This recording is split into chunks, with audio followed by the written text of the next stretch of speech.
To Malone, the sense of latent mystery in existence was always present. In youth, he had felt the hidden beauty and ecstasy of things, and had been a poet. But poverty and sorrow and exile had turned his gaze in darker directions, and he had thrilled in the imputations of evil in the world around.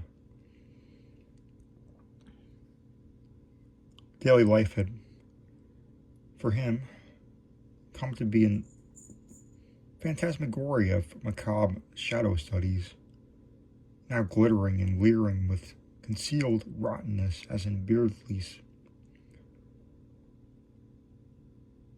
best manner, now hinting at terrors behind the commonest shapes and objects as in the subtler and less obvious work of Gustave Doré.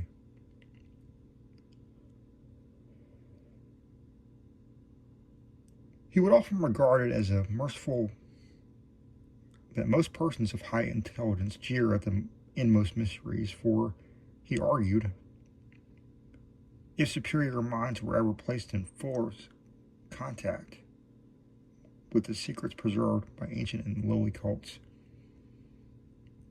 the resultant abnormalities would soon not only wreck the world, but threaten the very integrity of the universe.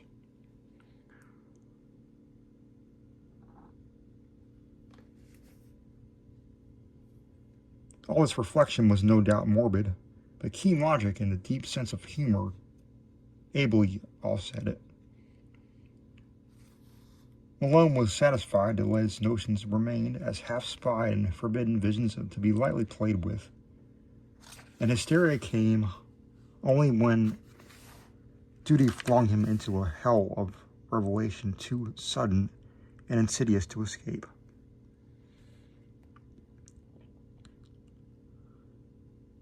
He had for some time been detailed to the Butler Street station in Brooklyn when the Red Hook matter came to his notice. Red Hook is a maze of hybrid squalor. Near the ancient waterfront opposite Governor's Island, with dirty highways climbing the hill from the wharves to that higher ground, where the decayed lengths of Clinton and Court Streets lead off towards Borough Hall. Its houses are mostly of brick, dating from the first quarter to the middle of the 19th century. And some of the obscure alleys and byways have that alluring antique flavor which conventional reading leads us to call, quote-unquote, Dickensian.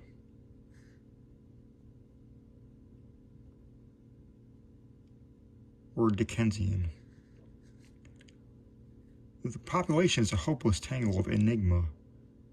Syrian, Spanish, Italian, and Negro elements impinging upon one another, and fragments of the Scandinavian and American belts lying not far distant.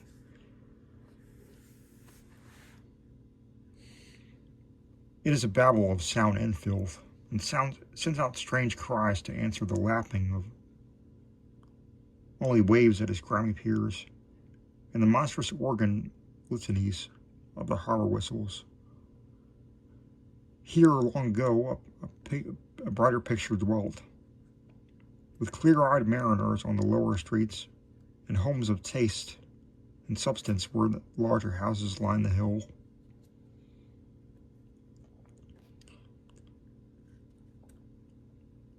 One can trace the relics of this former happiness into the trim shapes of buildings, the occasional graceful churches, and the evidences of original art and background and bits of details here and there. A worn flight of steps.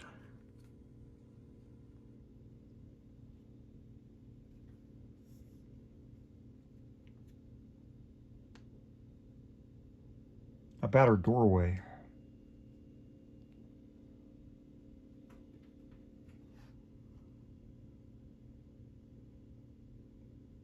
a wormy pair of decorative columns or pilasters,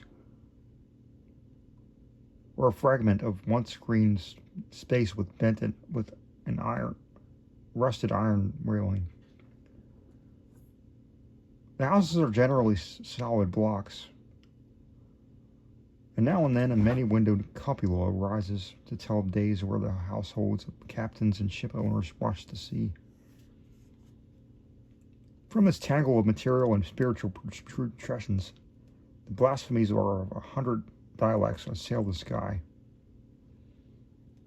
Hordes of prowlers reel shouting and singing along the lanes and thoroughfares. Occasional furtive hands suddenly extinguish lights and pull down curtains. And swarthy, sin-pitted faces disappear from windows. When visitors pick their way through, policemen despair of order or war reform and seek rather to erect barriers protecting the outside world from the contagion.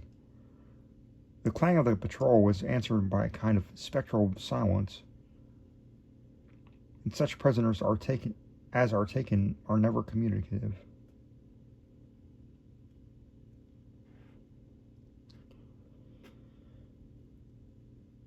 Visible offenses are as varied as the local dialects and run the gamut from smuggling of rum and prohibited aliens through diverse stages of lawlessness and obscure vice to murder and mutilation in their most abhorrent guises.